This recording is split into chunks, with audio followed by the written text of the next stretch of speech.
November 3, 2013, the funeral. On November 3, 2013, the hinge of what followed swung into place. The funeral itself was a marked date in a longer family story, a public punctuation that a private life had become a ledger of absences and small obligations. In the weeks after the service, the house my father had lived in shifted from being background to being an urgent text, a building that required decisions, that held loose ends and quiet instructions. Those weeks were drafted in slow, halting strokes, letters and calls, appointments with an executor, the small arithmetic of possessions, and all of it added up to a set of choices I had not expected to have to make. January 12, 2014, the Wax Island.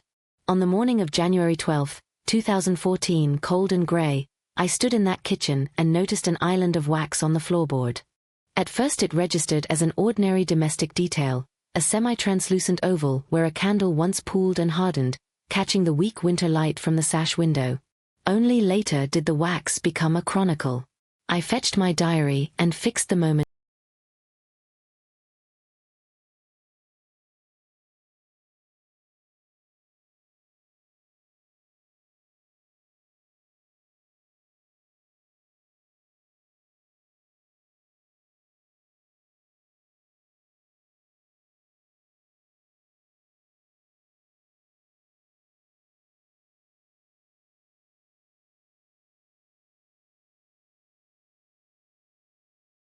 as palimpsest, paper over paper, where wallpaper peeled back to show earlier patterns, where scorch marks and dents named episodes of living. I learned to read these details as if they were municipal records, a crack in the window naming a winter storm or an argument, pencil marks on a beam indicating a child's growth in 2001. Each mark told a partial story and, taken together, they began to reassemble the family life that had once moved through these rooms. February 2, 2014. Conversation with Mr. Barlow. On February 2, 2014, Mr. Barlow, the executor, sat across from me and laid out the arithmetic of the estate. He spoke with the calm of someone accustomed to balancing other people's lives, back taxes, an old mortgage, the practical options, foreclosure, sale, or someone stepping forward to accept responsibility. The late 1990s and early 2000s had been kinder to borrowers, he pointed out. The mortgage my father had taken then now sat as a small but persistent demand. I could have walked away, sold the house, and taken whatever comfort that produced. Instead, on March 10, 2014, I paid the debt and registered the house in my name. Paying off the mortgage was less a financial maneuver than an ethical decision. It pulled me into bureaucracy, meetings in municipal offices with official letterheads, forms whose language felt deliberately arcane, deadlines that punished oversight. I missed one small deadline and had to plead for mercy. That episode taught me that autonomy exacts a cost. Reclaiming the house required money, time, and a stubborn patience. The work that followed, learning the language of liens and escrows, pleading for leniency where needed, was an education in responsibility. It taught a quiet truth: recovery asks for both literal payment and daily care. February 2014. The house as archive and conversation. Those first months in the house, I found myself cataloging memory. I trailed my fingers along bearable traces, a dent in a windowsill that might have resulted from anger, a scorch at the staircase base that suggested a careless afternoon with a pan, pencil marks in the attic noting shoulder height in 2001. I began small conversations with surfaces, arguing softly about paint colors at 10 o'clock on winter nights, tucking index cards into seams of fresh plaster with notes recording who had lived here and why a mark mattered. I sealed those cards in as if to leave an oral archive for future archaeologists. The house answered sometimes with silence and sometimes with an odd reciprocity. Mend a stair tread and an old grievance seems to settle under a gentle restraint. February 22, 2014. A cousin arrives. On February 22, 2014, a cousin who had rarely participated in family rituals appeared on the porch with a cardboard box. She had driven across town because the things she kept at home were beginning to jar against themselves. She needed to disburden. Inside were artifacts: a sunburned beach photograph dated July 1986, a watch with a fine hairline crack, a set of car keys for a vehicle sold before I was born.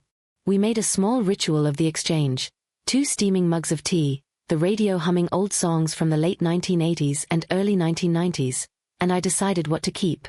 I kept the photograph. I placed the watch in a drawer with a note about repairs and, failing that, to become part of the workshop I imagined setting up in the garage. The keys went to a neighbor who collected old parts for local theater props. When my cousin left, she pressed her palm to the newel post, as if blessing the place she had helped restock. June 2014. Grounding the project. The months after registering the house were a steady, deliberate work of grounding. I converted the garage into a modest workshop with a workbench, second-hand chairs, and tools collected from yard sales and neighbors. On April 20, 2014, I planted a sapling in the yard, a small, determined act that would carry years of attention and care. The workshop at first offered only the promise of possibility, a place to teach mending, to direct attention, to gather people whose lives had been rearranged by harm. June 18, 2016, the first class. The workshop's first informal class was held on June 18, 2016, sewing repairs for a blouse singed in a kitchen fire. The attendees brought damaged garments and a guarded hope. Marisol, who had lost a blouse in an incident the previous August, learned running stitch, blind hem, and backstitch. She returned the following week with seeds and a plan: teach others to mend in exchange for their stories. She called the arrangement a barter of care. That barter suited the space. Skills exchanged for confidences and seeds, literal and metaphorical, planted to mark a hope the household might grow. October 14, 2015, testimony at the 5th District Municipal Chamber. Before the workshop's first class, the house's public life had already begun. On October 14, 2015, nearly 2 years into the labor of repair and invitation, I stood at the dais in the 5th District Municipal Chamber and testified about domestic arson as a tactic of control. I read from a prepared statement to avoid melodrama. My aim was concrete: push for measures that dealt with the immediate vulnerabilities survivors face. I described how burned spoons and singed photographs rearrange life beyond the physical damage, how handling charred edges becomes an ache survivors carry, how legal processes require preservation of items as evidence, and how immediate practical needs, boarding windows, short-term evidence storage, emergency locksmithing, have real consequences. January 11, 2016, the pilot program. Bureaucracies do not change overnight. Budgets had been constrained since austerity measures in 2012. Municipal change required patient persuasion. Still, on January 11, 2016, the council voted to fund a modest pilot program for survivors. It was precise in ambition: a hotline linked to volunteer teams able to board up windows within hours, funds for short-term storage of items kept as legal evidence, and vouchers for locksmith services. The program did not aim to dismantle structural roots of violence. Wages, housing, social supports remained broader political questions, but it targeted immediate exposure and vulnerability. The first months of the pilot showed the practical differences small measures can make. One caller said the program allowed her to sleep in her apartment for a week after being forced out of a bedroom during an escalation. Volunteers had boarded the broken window and moved critical paperwork to short-term storage so her case could proceed. Another caller described a neighbor who stayed late into the night carrying boxes into storage before dawn, ensuring council could retrieve evidence. There were no cinematic rescues. Instead, there were pragmatic interventions that kept people indoors, allowed legal processes to continue, and prevented further exploitation. December 2017, extension of the pilot program. By December 2017, with basic statistics, calls fielded, windows boarded, temporary accommodations arranged, demonstrating value, the pilot program was extended for another year. That extension came as a modest vindication: slow, incremental work translated through numbers on a page into continued municipal support. It also brought the new necessity of administrative labor, keeping detailed logs, compiling impact statements, and translating lived texture into the compact language of grant reporting. These reports were tiresome but necessary. They reconciled the politics of small-scale civic practice with the practical need for continuity. 2016 to 2017, the workshop as civic practice. The garage-turned-workshop became a laboratory for small civic practices. It was not therapy. It was a room where hands moved and stories arrived on the cadence of mending. Over the autumn of 2016 and into 2017, rhythms emerged, afternoons filled with laughter as stubborn seams surrendered. Other times a single voice beginning a story that reached chorus, names, smells, fragments tacked onto a neighborhood map. In May 2017 we organized an exhibit where participants displayed items that had survived harm: a teapot blackened at the spout, a child's rabbit with singed fur, a pair of boots with worn heels. We approached curatorship as civic practice rather than spectacle.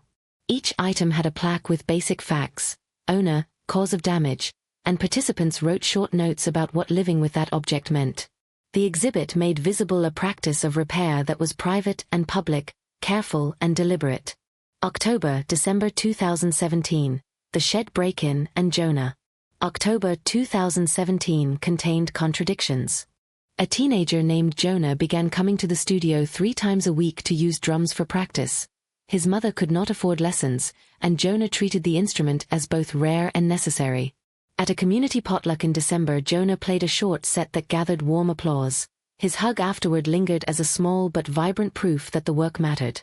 In the same month, someone broke into the shed behind the house and stole hand tools, a box of needles, and other implements I had been collecting. The theft was small in monetary terms and large in inconvenience. I filed a police report and an insurance claim and replaced items from my own pocket when reimbursements lagged. The neighbors organized a watch, staged a bake sale to raise funds for replacements, and left a bowl of soup on the kitchen table. The bake sale was the right response: practical, neighborly, absent of moral grandstanding. Late winter 2018, an anonymous lantern. In late winter 2018, I found an inexpensive glass lantern on the porch with no card attached. Someone had been watching and, without fanfare, vouched for the experiments taking place in the house. I lit the lantern and watched the flame live beneath its glass skin. The anonymous gesture felt like an endorsement and a vote of confidence for modest, persistent work. Spring, summer 2018, micro-workshops and practical exchange. In the spring of 2018 we organized micro-workshops: how to check a fuse box, install a curtain rod, reseal a bathtub drain. Attendance was erratic at first, constrained by time and childcare, but gradually these classes stitched together small economies of exchange.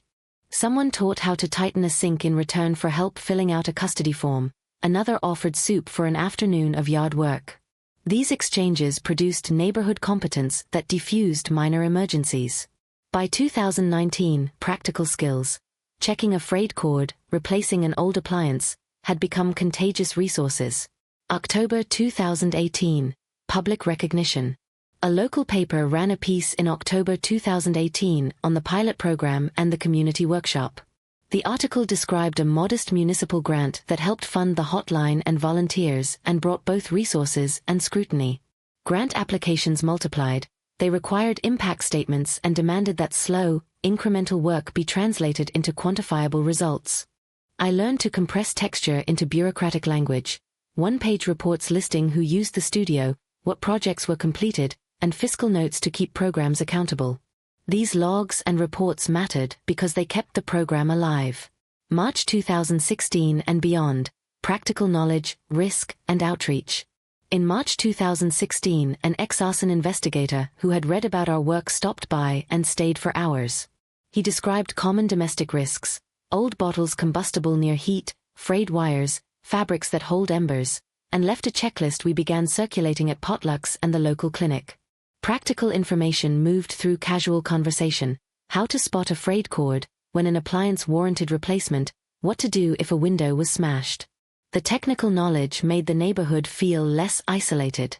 People who had been precariously alone began to access communal resources. 2019, the house as tool, not shrine. By 2019 the house had become less symbol and more tool. I could fix a leaking roof with more skill and less profanity. I learned when a repair called for a professional and when a temporary measure could suffice. I learned wood's rhythms: expansion with humidity, contraction in dry months, and how sticking doors often betrayed hinges rather than metaphor. The burned notch on the banister remained a visible memory. Friends ran their thumbs along the groove and asked. Retelling the story became less indictment and more inventory. March 2020, pandemic pivot. When the pandemic arrived in March 2020, vulnerabilities intensified. The workshop pivoted quickly. We began sewing masks, setting up a phone tree for routine check-ins, and organizing neighborhood food drops with a small coalition of neighbors. These actions did not change national policy, but they reduced exposure for seniors and parents with young children. They demonstrated how small civic networks could adapt to urgent needs. Ongoing frictions and unresolved estrangement. Not all repairs were successful. An estrangement with a brother failed to mend despite repeated invitations.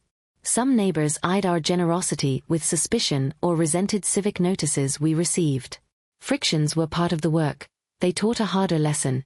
Change requires tolerating discomfort as a daily cost of holding complicated things together. Local proofs, 2019 to 2021. By 2019, paint layers had accumulated and the sapling from April 20, 2014, had grown stubbornly under neighborly watering care. The tree's survival was proof that ordinary attention could yield durable results. Administrative labor, restocking workshops, fundraising for scholarships, revising rosters for artists in residence, became the backbone of the project. I came to resent and appreciate grant forms. They forced compression of texture into metrics but supplied funds to pay a neighbor to watch an infant so a single mother could attend a workshop. In the spring of 2021, a small scene across the street demonstrated the house's influence. A young couple debated and then agreed to paint their fence trim white. The result was brighter, cleaner, and it made me smile. These small choices radiated repair, attention, and measured generosity spreading outward. The routines the house hosted, repair workshops, scholarship-funded summer arts, monthly listening circles, created spaces where different practices could take root. The long arc of small acts. Across these years, certain dates functioned as anchor points in a public chronology. The first exhibit in May 2017, the pilot program vote on January 11, 2016, its extension in December 2017, the second exhibit in June 2019, and the pandemic pivot in March 2020. Each was less a climax than a marker of accumulated effort. The work had no tidy teleology. It was constructed from short days, small acts, and repeated habits. Answering a call, changing a lock, mending a hem. The house taught that the long arc of change is often the sum of many small, steady gestures. Memory and physical remnants. Memory arrived sometimes as a body sensation. Years after a fire, I would wake with the faint taste of smoke at the back of my throat, an anatomical remnant of adrenaline and exposure. Other times it arrived as finding a tucked photograph or a ledger note. My father's slanted line, 3 words dated September 9, 2009, "Try tomorrow," remained folded between boards where I kept small tools. The sentence was evidence that attempts, however halting, accumulate into something like progress. He did not always keep the promise, but the line suggested a baseline belief in trying. Mercy and boundary setting. A particular practice of mercy emerged, a refusal to forget harm and a refusal to excuse it, combined with a willingness to act in ways that recognized both capacity for damage and possibility of repair. Mercy meant returning a call to a frightened neighbor, clearing ice from stairs at dawn, or showing up at a hearing to offer moral support. These acts rarely made headlines, but they accumulated into a life able to bear memory without collapsing under it. The house demanded boundary setting. I learned, over a sequence of small decisions, when to accept another studio request and when to refuse because the calendar could not bear further strain. I learned to let go, returning objects to claimants, allowing an old tenant's habits to fade, and resisting the impulse to turn every presence into a moral drama. The house insisted on being a place of work, mending, hosting, teaching, and occasionally laughing, rather than a morality play. Accumulation as evidence. Accumulation had multiple meanings. Paint layers, leaves in gutters, the sapling that ceased to be a sapling. These were not monuments but evidence of ongoing life. There were messy proofs, break-ins, family rows, late-night calls from frightened neighbors, and there were quieter ones, performances, potlucks, a pot of soup left on a stoop, a neighbor returning a borrowed tool at dawn. Administrative labor, donor updates, a perennial January application to a private foundation, an April municipal filing to retain pilot funds, kept programs alive. The translation between lived practice and bureaucratic language was itself a skill, to write compact reports that honored texture without flattening it, so that programs could continue to serve people's needs. Small civic practices and their limits. The pilot program, the workshop, the exhibits, Each revealed the scale and limits of small civic practice. The hotline and volunteer teams addressed immediate exposure, the workshop cultivated skill and mutual aid, exhibits made visible the practice of repair. Yet none of these replaced broader structural change. Housing instability, low wages, and systemic inequities remained beyond the reach of the modest interventions happening in a single house. The work was not naive about that. It was instead insistently practical. Do what can be done now, within the constraints of municipal budgets and everyday life. The House as Palimpsest, early spring 2024. Today, in the early spring of 2024, the House stands as a palimpsest of those years. Ledger pages, dates when grants were written, petitions filed, testimonies given.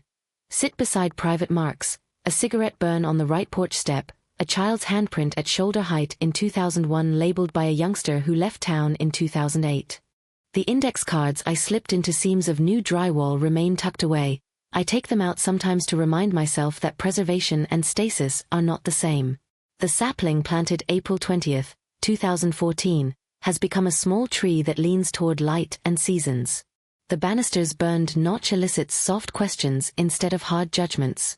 The wax island on the January floorboard remains a miniature chronicle. Wax melts, pools, hardens. It is malleable under heat and stubborn when cold. The pool of wax registers a single use and the passage of light, a stain of domestic life preserved like an entry in a ledger. Collectively, these traces narrate a decade's worth of living with harm and choosing, repeatedly repair.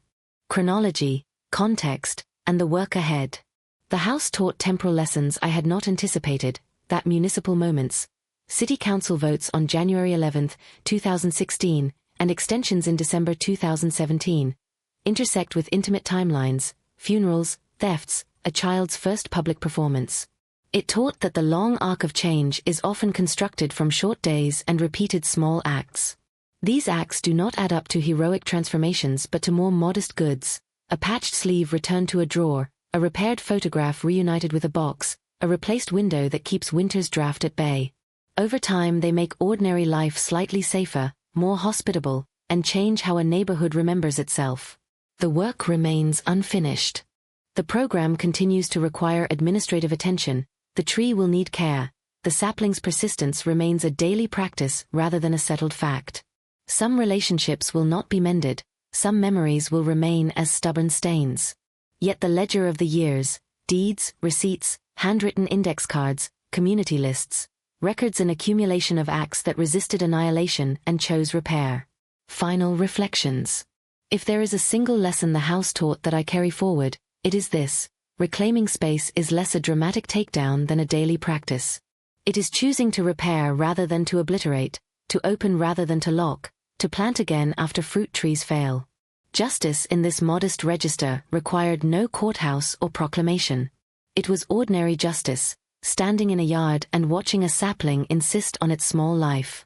It was the accumulation of small acts, teaching a stitch, filing a report, answering a frightened neighbor's call. These acts, repeated, created a neighborhood competence and a testimony to persistence. They altered how the house, and those of us who live in it, remembered and moved forward. Buying the house was not a clean break so much as a deliberate acceptance of a complicated ledger.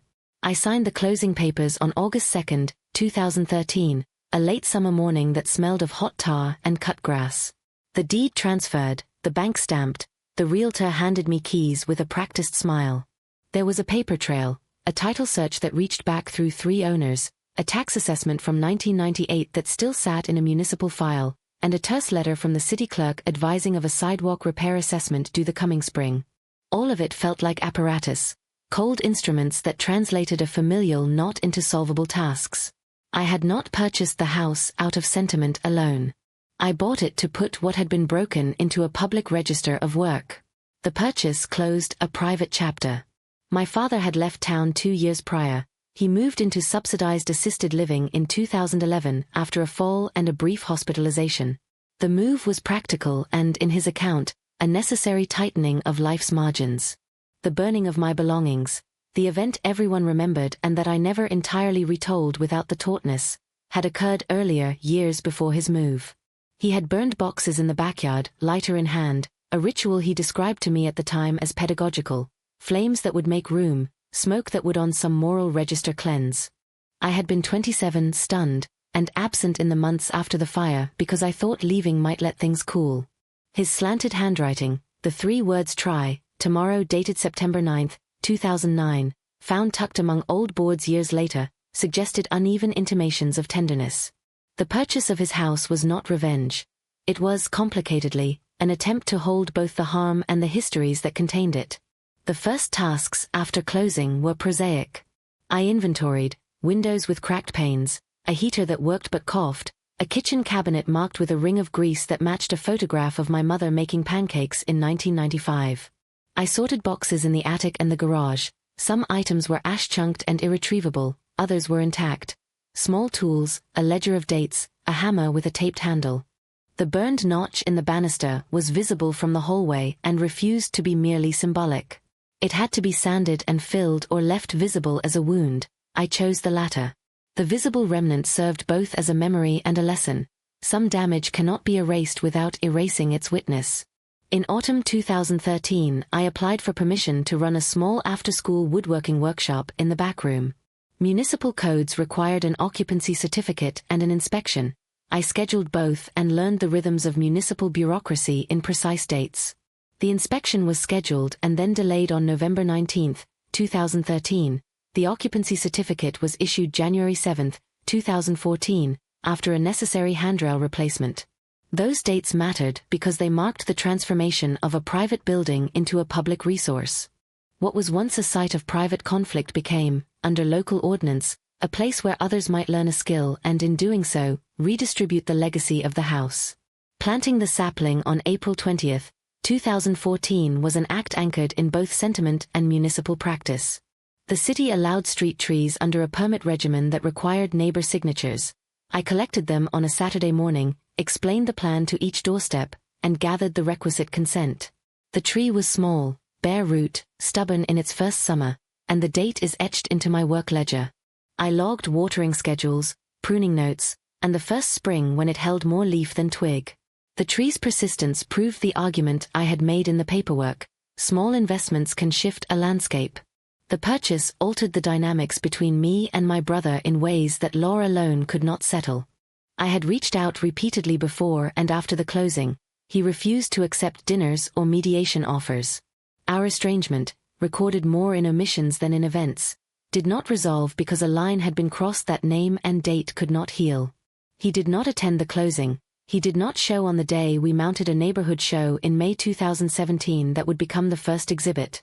That absence remained conspicuous, like the missing guest at a family photograph. My invitations, 11 between 2013 and 2019, were all declined, some curt, some wordless. The work of owning the house required both the stubbornness to carry on and the willingness to sit with unresolved absences. This was a lesson I had absorbed from the house and from the ledger of municipal dates that kept returning to me, that public rhythm could carry private grief without remaking it. The house's public life began to accumulate official markers. On January 11, 2016, the City Council passed a pilot program vote that recognized and provided modest funding for neighborhood space-sharing initiatives. The vote was narrow and underscored how small interventions could be institutionalized. I submitted an application that month and learned that the pilot would be evaluated and possibly extended in December 2017. The pilot's extension mattered for budgeting and for the security of the programs I had started: repair workshops, an artist-in-residence roster, and monthly listening circles. May 2017 hosted the first exhibit, reclaimed materials displayed in ways that made visible the house's accumulated pasts. The second exhibit in June 2019 tightened that narrative, focusing on the layers of material and memory that had accrued in the intervening 2 years. Each civic date, votes, filings, grant deadlines, was another scaffold that held together a fragile civic practice. The relationship between private memory and public utility came into practical conflict in 2015 when a tenant dispute required mediation. An old tenant, someone who had lived in the rear unit since 2004, complained of noise and emissions from workshops. The complaint produced a municipal inspection and a notice that led to a small remediation, installing a baffle and moving a welder outdoors for certain hours.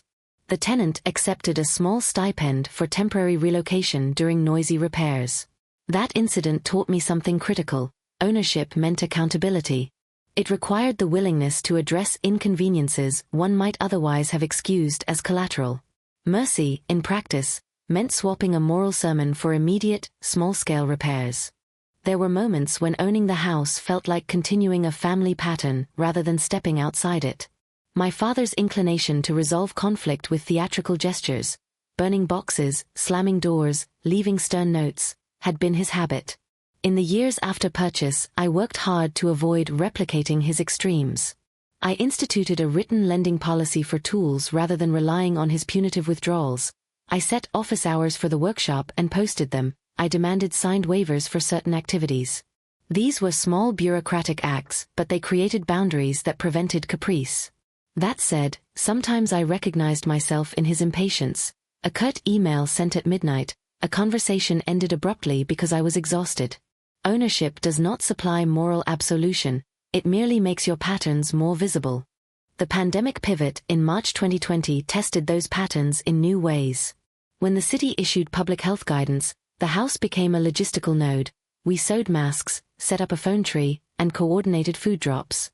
Regular volunteers, some of whom had learned to use a lathe in a January 2018 workshop, redistributed their time. The workshop's roster shifted to include daytime sewing shifts and early morning grocery redistribution for seniors. We logged deliveries and kept records. A spreadsheet dated March 22, 2020 cataloged donations and neighborhood needs. Another, from April 9, 2020, listed volunteers and contact numbers for daily check-ins. These administrative acts sustained an improvisational civic response. They were the kind of low-profile work that keeps communities functional when larger systems are strained. Through these years the house kept its marks. The wax island on the January floorboard hardened into a permanent map of winters. The banister's burned notch continued to be a locus of story and question.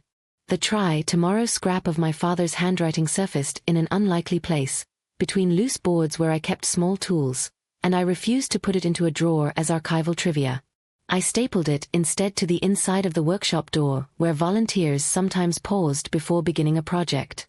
The phrase functioned as a minor talisman, not instruction, not vindication, but a small imperative to attempt. Not all memories softened. Some moments retained a jaggedness that resisted repair. A break-in in 2018 left a broken window and scattered tools. A lawsuit in 2022 from a contractor over unpaid invoices forced a small business audit. These incidents were logged with dates and receipts, contested in phone calls and emails that are now part of the house's procedural memory. They were expensive but also instructive.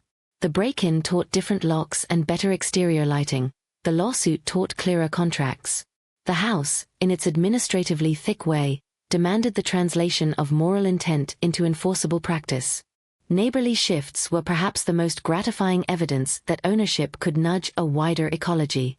In spring 2021, a young couple across the street agreed, after a week of debate, to paint their fence trim white. The change was small and jolting. It brightened the block and produced a few compliments across porches.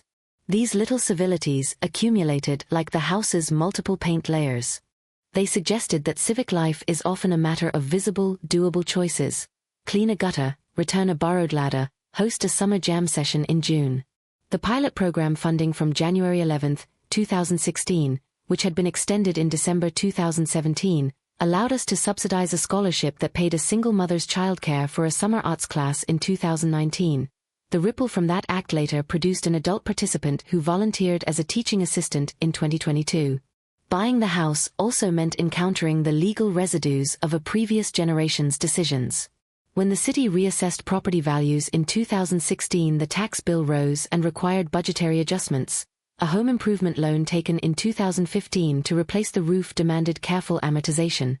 These were not dramatic acts, they were bureaucratic realities that shaped what was possible in the garden, the studio, and the program schedule. They forced me to become fluent in municipal calendars, annual budget cycles, spring filings, the curious rhythm of a grant application that always seemed due in a mid-January window. The skill of turning texture into metrics, the translation I had complained about earlier, became not merely a nuisance but a survival mechanism. Mercy took the form of careful delegation. I learned to hire competence, a local carpenter who would return calls, a neighbor who would water the sapling when I traveled, a paid assistant to track donor updates and municipal filings in January every year. Paying someone to watch an infant so a single mother could attend a workshop, an expense that came from a small grant request filed on April 2, 2019, felt like a moral expenditure that returned its value in community trust. Grants were awkward vehicles for intimacy, but they underwrote gestures that otherwise would have remained private favors. The house remained both palimpsest and classroom. It taught me again and again that to own is to steward, to be answerable not only for maintenance but for memory. This stewardship held a litany of small tasks scheduled with municipal exactness: roof inspection booked for July 8, 2024, a reapplication to a foundation due January 10, 2025, a community hearing for sidewalk repairs proposed for September 12, 2024. These dates are not symbolic, they structure the work. They also indicate that the story of the house extends forward. I will replace shingles, file municipal permits, tender new budgets, and plant another generation of saplings. Even now, in early spring 2024, with paint flaking in places and the tree that began on April 20, 2014 nodding toward light, the house remains a site of ongoing negotiation. I still ask questions aloud sometimes. Would you have done this? And receive only the house's gravity as reply. The burned notch on the banister draws friends' thumbs, the wax island holds winter's memory, and the tomorrow scrap frames both my father's capacity for mixed intentions and my own willingness to continue trying. Buying his house did not allow me to erase what he had done, nor did it grant a simplified victory. It did, however, give me the legal and moral space to make different decisions. There are complications I have not neatly resolved. My brother and I continue to live in parallel histories. Some neighbors remain wary, a few have written letters raising concerns about noise, and I have had to answer at zoning hearings. There are nights when the house's demands feel like the echo of my father's impatience. Yet there are also mornings when the mail contains a postcard from a former scholarship recipient who is now teaching in another city, or when a stranger returns a borrowed wrench at dawn. Those small proofs register as more than sentiment. They are the working evidence that the house's public purpose can outlast its private pain. Looking forward, the ledger remains open. There will be more dates, inspections, grant deadlines, small repairs, and more meetings with neighbors who will bring up old wounds and newer joys. There will be, I suspect, another winter's wax and another spring of pruning. The house, bought on August 2, 2013, continues to teach the same hard lesson. Ownership is not a cure for past harm but a commitment to the slow, accruing labor of repair. It requires boundary and mercy, receipts and compassion, a willingness to keep records and a willingness to listen. And as the calendar moves, July inspections, January applications, April plantings, the work of the house continues, a long arc made of small, ordinary acts that neither erase nor eternalize the past but rather hold it in a practical present where the next measure of repair can be taken. The months that followed read like a ledger with margins. After the early spring 2024 inspection and the notes I took on March 14, 2024, scribbled margins of the roof report that mentioned a warped rafter near the northeast eave, I began to schedule work with a new rhythm: assessment, budget, contract, payment, proof. That pattern allowed me to translate habits of impulse into habits of record. On April 3, 2024, I emailed the carpenter who had returned my calls in 2019 and 2021. On April 12, I signed a work order for the rafter repair and an estimate for new flashing above the backstoop. The carpenter's invoice arrived May 7. I entered it into the spreadsheet titled Capital Repairs 2013 to 2024 that now lived in 3 places: the cloud, a thumb drive in a locked drawer, and a paper copy behind the workshop door. The legal and administrative calendar continued to mark the house's shape. The July 8, 2024 roof inspection I had scheduled with the city inspector ended up producing a second report. The inspector noted inadequate fall protection anchors and required their installation before any crew could work above the gutters. I contracted for the anchors on July 15 and paid a permit fee on July 19. The permit number, signed and stamped, became part of the municipal paper trail I had grown to trust. On September 12, 2024, I attended the community hearing for proposed sidewalk repairs wearing the town's borrowed civility, a button-down shirt, notes on a legal pad, and a binder with the petition I had circulated to nearby addresses. The hearing was long and procedural. The neighbors who had once been wary, two elderly couples from the block, spoke about cracked slabs and tripping hazards, and a woman from the housing department asked whether the property could commit to an accessible ramp design if funds became available. I left with tasks: revised drawings to the municipal office by October 1st, 3 bids for the concrete work by October 14th, a follow-up meeting penciled in for October 28th. The calendar pushed outward. On January 10th, 2025, I planned to reapply for a foundation grant that had been part of the house's support in the past. The foundation cycle was stubbornly regular. Application windows opened in the first week of January and closed in mid-February. To prepare, I started a draft on November 1st, 2024, cataloging outcomes from the pilot funding first awarded January 11, 2016 and extended December 2017. The draft included the Summer Childcare Scholarship I had underwritten in 2019, filed April 2, 2019, and the ripple effects that scholarship had produced in volunteer capacity by 2022. For the January 2025 reapplication, I planned to emphasize measurable outcomes: the number of volunteers trained, 52 since 2017, the number of single-parent scholarships awarded, 10, between 2017 and 2022, and the municipal milestones met: roof inspection July 8, 2024, sidewalk hearing September 12, 2024. There is power in a list that shows continuum. The decisions about safety and habit were, in part, a response to the theatricality of the past. My father's tendency for spectacle, the boxes burned to make a point, the door slammed to punctuate an argument, the notes left in block letters on a kitchen table, had been a way he tried to teach. It had taught me, among other things, to measure my reactions. I kept the burned notch on the banister as an evidence of history, not a catalyst for revenge.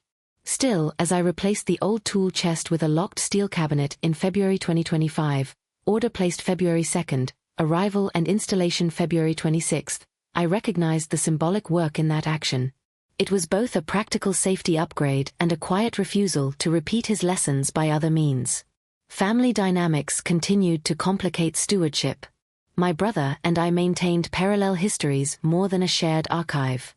We exchanged an email thread on June 10, 2024 about the backlot line and small trees that needed removal. He favored a fast, decisive solution. I favored a slower, community-minded approach. On June 24, we met at the property to measure and talk. The meeting did not resolve our differences, but it produced an agreement. I would consult an arborist and he would contribute a portion of the removal fee. We set a date, August 3, 2024, to revisit the plan. The appointment was marked in my calendar and in a folder labeled Family Agreements, which included a scanned copy of the correspondence and the invoices exchanged. This bureaucratization of sibling conflict felt both clinical and merciful. It left less room for theatrical gestures and more room for transactions that could be audited. There were legal residues that required periodic tending. The lawsuit from a contractor in 2022 had forced a small business audit.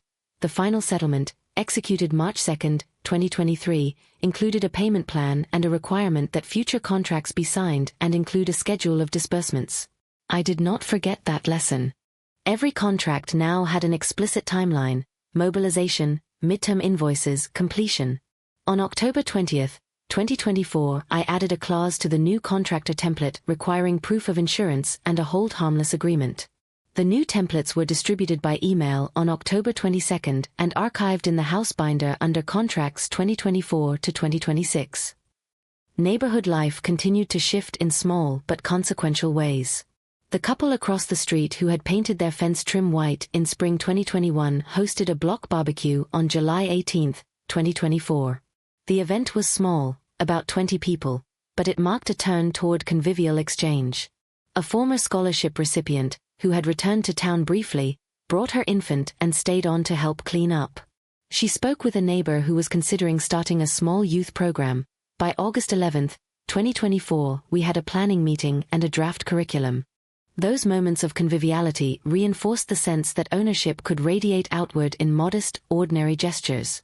Instrumental decisions accumulated into infrastructure. In November 2024, I proposed adding a small fire suppression unit to the workshop after a review with the local fire marshal on November 5. The marshal's report echoed a concern that had always been in the background given the house's history: proximity of flammable materials, a tired electrical panel, and a workshop that sometimes hosted evening projects with torches and soldering irons. The suppression system order was placed on November 20th. Installation took place on December 16, 2024. The invoice, warranty, and maintenance schedule joined the paperwork stack. The act felt less like a repudiation of the past and more like a practical accommodation to how the house was used. It also offered a rhetorical rebuke of spectacle by substituting slow, consistent prevention for dramatic demonstration. The pandemic-era spreadsheet that had catalogued donations and needs on March 22, 2020, and the volunteer roster of April 9, 2020, acquired a new life. In January 2025, I exported those sheets and created a continuity ledger that showed the movement of materials and labor from 2020 to 2024. The ledger recorded, for example, the dozen masks distributed to local clinics in March 2020, the 50 grocery drops coordinated in April 2020, and the continuity of volunteers who returned to teach workshops in 2021 and 2023. Presenting the ledger in grant applications shifted the Foundation's perspective from a sentimental narrative to an evidence-based application. Grant officers respect documentation. Documentation, in turn, makes mercy accountable. Politics intruded as it always does. The city reassessment in 2016 that had raised property taxes required ongoing attention. A reassessment cycle scheduled for fiscal year 2026 meant I had to prepare evidence of improvements and deductions.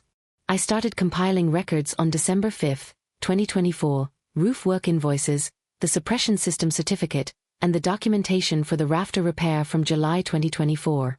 The tax office's deadline for appeals, March 31, 2026, became another calendar anchor, a future point toward which I was already mapping responses. Not all archiving was bureaucratic. There were artifacts I could not file away. The "Try Tomorrow" scrap remains pinned to the inside of the workshop door, and people still read it like a minor talisman. In November 2024, a volunteer from the sewing circle, who had first learned to use a machine in January 2018, told me that she pinned it to the seam of a quilt she was making for a local shelter. On December 2, 2024, she brought the quilt and left a handwritten note that said, "For the house that kept us warm." The gesture registered as a small reciprocity. The house provides space, and the people who use it supply meaning that no deed or appraisal can quantify. As the program matured, so did its processes. I hired an administrative assistant in June 2024 to keep track of donor acknowledgements and municipal filings. Her hourly contract began June 3 and was renewed on January 1, 2025 after a probationary review. Paying for administration felt like paying for moral infrastructure, someone to remember deadlines and file receipts so that the work could proceed without relying on my memory or my father's flare-ups. It had been one of the clearest lessons I learned from owning the house. If mercy is a public practice, its enforcement requires routine labor. There were important, quiet reckonings with my father that the house occasioned. I do not possess a tidy narrative about forgiveness. There were invitations sent and declined, conversations that arrived by phone and stalled, and a letter I mailed on May 20, 2024 that remained unanswered. Ownership provided a space in which these attempts could be made at scale. I could offer the house as a place for mediation and yet refuse to be drawn into acts that merely reproduced hurt. In November 2024, I invited a mediator recommended by a neighbor to meet with my brother and me to facilitate a conversation about the estate and shared concerns.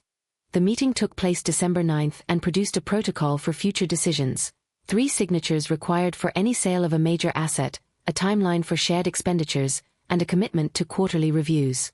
The protocol was, again, bureaucratic, but it was also a kind of care. Into 2025, the calendar continued to furnish the tempo. On January 10, 2025, I submitted the Foundation reapplication with attachments: the continuity ledger, the list of outcomes tied to dates, pilot funding January 11, 2016, extension December 2017, childcare scholarship April 2, 2019, copies of municipal filings, and a narrative that located the house's value not in sentimental inheritance but in measurable civic returns. The Foundation replied with an acknowledgement on January 20 and requested an on-site visit. The visit was scheduled for March 3, 2025. Small windows closed, others opened.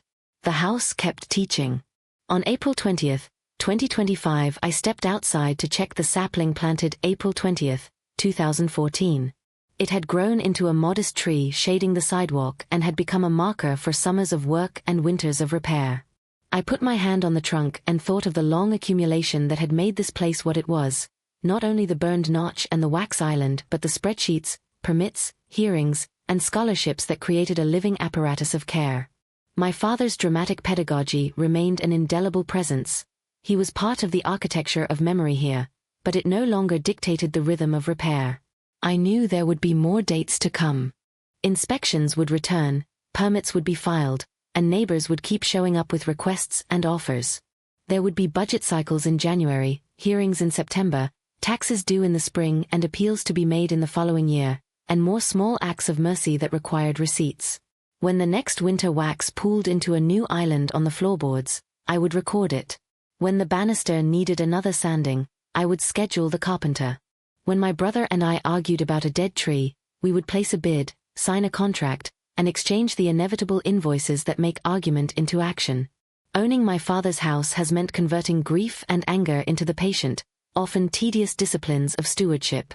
It is not a transformation into saintliness. I make mistakes, I answer curtly at times, and I occasionally repeat patterns I had sworn to avoid. But the work now proceeds on a timetable that resists spectacle, a permit number, a signature, a receipt, a date that can be returned to and audited. In that sense the house alters the inheritance. It does not remove the burned boxes or the memory of the lesson that was meant to be taught.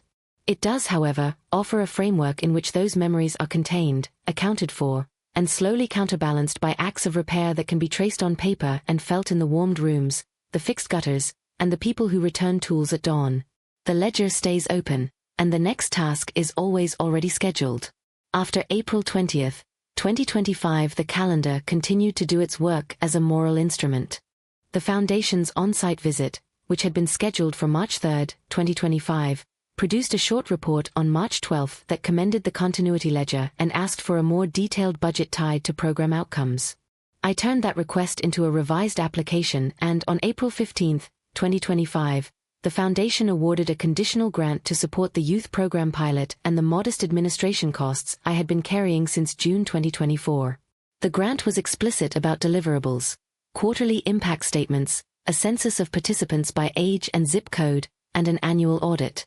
The award file, grant agreement signed May 1, 2025, joined the house binder under Grants 2025, alongside the continuity ledger exported in January and the municipal filings compiled in December 2024. Money arrived like the rest of the work, in tranches. The first disbursement arrived May 22, 2025 and funded a part-time program coordinator position that began June 1, 2025. The coordinator's contract mirrored the attention to detail I had learned after the contractor lawsuit of 2022 and its settlement on March 2, 2023. Mobilization fees capped at 10%, a midterm invoice at 40% of contracted labor, and final payment upon delivery of outcomes. I insisted, on June 3, that the coordinator provide proof of insurance and references. The proof arrived by email on June 10 and was filed on June 11 under Personnel 2025. The administrative assistant I had hired in June 2024 proved essential during the hiring. She organized the interviews, tracked the background checks, and set up the coordinator's workspace in the back room that had once been my father's woodshop. The youth program moved from plan to practice with a modest launch on September 3, 2025. The curriculum draft we had prepared after the planning meeting of August 11, 2024, held before the coordinator was hired, served as the skeleton. The fall cohort served 20 participants, many drawn from the neighborhood that had hosted the July 18, 2024 barbecue. The program's first report, submitted to the Foundation on October 15, 2025, enumerated attendance figures, curricular modules delivered, and the volunteer hours contributed. I learned a small, stubborn lesson about scale. Community work that can be funded in principle requires a chain of documentation to be sustained in practice. Volunteers were generous, but volunteer generosity without receipts is brittle when auditors come calling. Administrative improvements continued to be the precondition for both mercy and protection. On January 8, 2026, I commissioned an electrical study after several conversations with the local fire marshal. The marshal's concerns, recorded in his November 5, 2024 report, had not gone away: an old panel, inconsistent grounding, and workshop circuits that had been repurposed piecemeal over decades. The electrician's estimate arrived January 20, 2026. I authorized work on February 2 with an explicit schedule that locked the mobilization fee at 8% and required proof of insurance, per the October 20, 2024 clause now standard in our contractor templates. Installation took place February 20 to 22, 2026. The invoice was paid on March 1, 2026 and catalogued under Infrastructure 2026. The timing mattered. The replacement of the panel provided documentation I would later include in the tax appeal set to be filed before the March 31, 2026 deadline. The reassessment issue that had first surfaced in 2016 became, quite literally, a calendar-dependent fight. On March 25, 2026, I filed an appeal with the Assessor's Office accompanied by the packet we had compiled beginning December 5, 2024, roof work invoices, the suppression system certificate installed December 16, 2024, the rafter repair documentation from July 2024, and now the electrical upgrade receipts from February 2026. The hearing occurred on April 20, 2026, the day that had once been, in 2025, the day I put my hand on the sapling planted April 20, 2014. The hearing officer listened, asked for clarifications, and set a final determination for May 11, 2026. When the assessor issued an amended valuation on May 11, the reduction was modest but real. The appeal process had converted improvements into a fiscal argument that the city could not ignore. I filed the decision under Taxes 2026 and exhaled for a day.